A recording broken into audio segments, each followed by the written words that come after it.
Hello, welcome to Unlimited. We are here on the Summerslam Unlimited Marathon. It's summertime. Kids are out of school. It's hot outside. And that means SummerSlam is on the way. And I am here to review SummerSlam 1998. Now, let's set the tone with this little fact.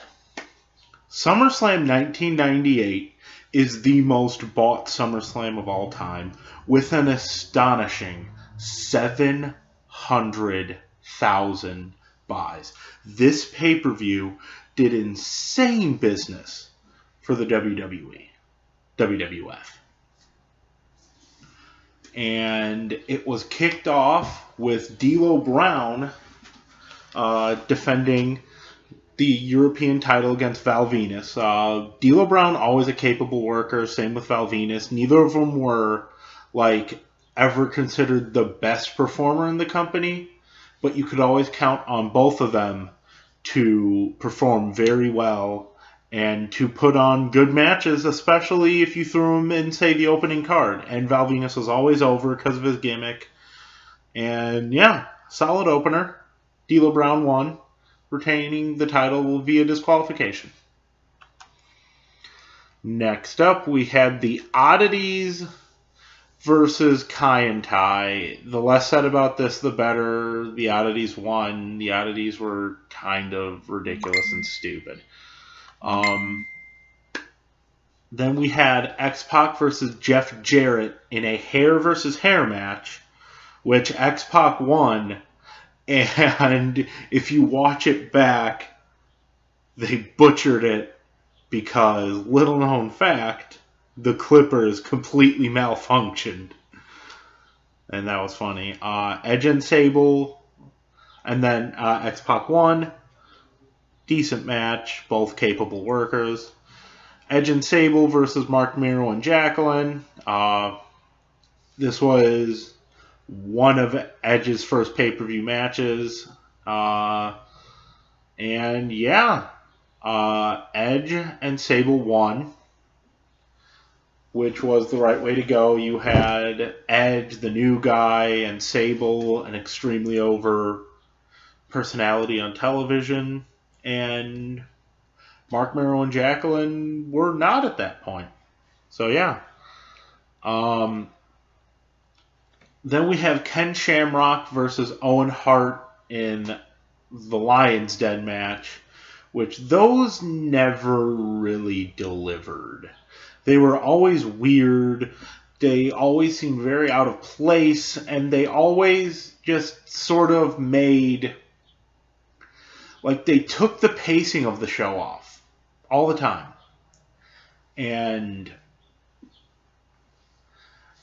Ken Shamrock won via submission. And then you had a handicap match for the tag titles with the New Age Outlaws beating Mankind. And it was an entertaining match. Lots of hardcore bumps around. Mankind holding his own with his proficiency in utilizing weapons. But at the end of the day, you're not going to beat the Outlaws 2-on-1. Outlaws become the new tag team champions.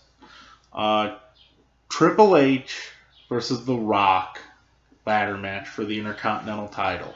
Now, these last two matches are why this pay-per-view is remembered so fondly. Starting with the Intercontinental title ladder match. Triple H and The Rock went out there and tore the house down. They took what was innovated by Shawn Michaels and Razor Ramon with the ladder match in WWE. And they took it to a whole new level. They used the ladder for different things. They used everything. It was so great, and there were so many points where you'd think Triple H would have it, but The Rock would push him off. You'd think Rock would have it, but Triple H would push him off. They got hung off the top rope. They slammed each other on the ladder. They rocketed a knee breaker to Triple H, who had a knee injury, a well-known knee injury at the time. And they just went out there and they tore it down, and it was freaking great. And in the end, Triple H won after Henry throws powder in Triple H's face, and then once you think The Rock has advantage because of that, China comes in and low blows him, and Triple H somehow, even though he's blinded, finds his way to the title, unhooks it, wins it. Unfortunately, I think by the next pay-per-view, he had to vacate it because he needed knee surgery. And then we go on to the main event, Stone Cold Steve Austin versus The Undertaker. This match was great. They brawled around ringside. They brawled through the ring. They brawled. I believe they went into the crowd, but I could be wrong. There was a moment where Austin got knocked out because Taker went down for a backdrop. Austin kicked him, and then Taker popped up and didn't realize how close Austin was and hit him right under the chin. But that did not stop Austin from performing incredibly well. Same with Undertaker. Undertaker did a leg drop from the top rope through the announce table. It was absolutely insane. Every time I go back and watch that match, I am just as entertained by it as I was the previous time. It's one of the better SummerSlam main events ever, if I do say so, and a definite classic. This pay-per-view is the second most bought non-WrestleMania. That can tell you how hyped up this show was, how stacked the show was, how business was booming at the time. And with that, I'm Walter from Unlimited. Thank you for watching. I will see you again next time. Don't forget to like, comment, share, subscribe.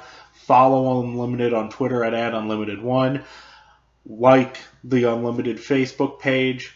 And we will talk to you again soon.